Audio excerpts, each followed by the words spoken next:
Assalamualaikum. Siapa kat sini yang tak suka bau perfume yang menyengat? Angkat tangan. Itu saya lah.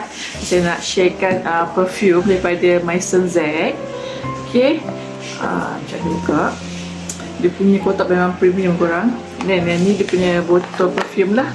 Ni Terra yang terbaru daripada Maison Z. Okay. Dia punya botol pun, dia tutup pun cantik korang. Okay. Dan dia punya ada repair comel kat sini. Okay, dia punya perfume saya nak bau dulu sekejap.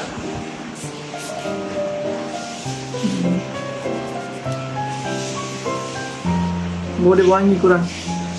Okay, middle note dia adalah oud, cinnamon, tonka bean dan hazelnut.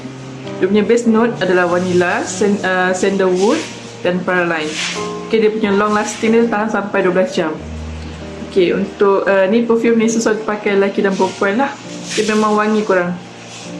Bau dia pun tak menyengat dan macam menenangkan lah, bau dia menenangkan. Pakai semua sepi pun satu bilik boleh bau. Ni yang best ni, bau daripada Maison Z lah.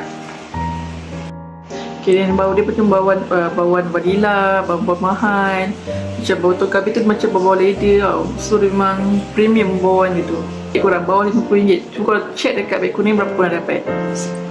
Okay, dapatkan sekarang. Boleh seburkan dekat bahagian tekuk, dekat bahagian penelangan tangan. Okay, kat baju pun boleh untuk bagi tahan lama. So kalau korang nak dapatkan perfume ni, boleh dapatkan dekat beg kuning sekarang. Jangan lupa claim voucher dulu sebelum beli untuk dapatkan diskaun. Thank you support.